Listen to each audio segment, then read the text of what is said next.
Българска индустрия няма.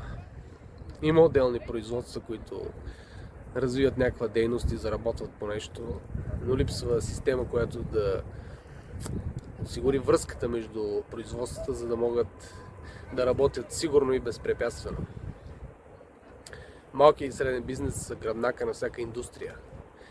Когато системата не ги свързва и не им помага да се развиват и да изобретяват, тя все едно им пречи. Това не е свободен пазар, а е свободно падане към нищото. Инженерството е пресечна точка между наука и изкуство. Или поне така трябва да бъде. Това може да се онагледи ясно в транспорта и в строителството, но да се осъществи при една друга система с други условия. Много хора мислят, че се смятам за нещо повече от тях, но това няма нищо общо с реалността.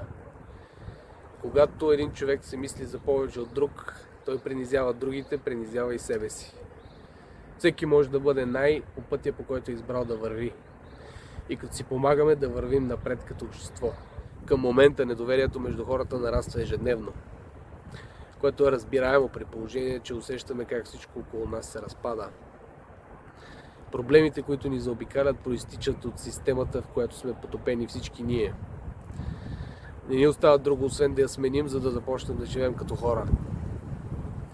На този етап не виждам друга нова система, освен пряка демокрация.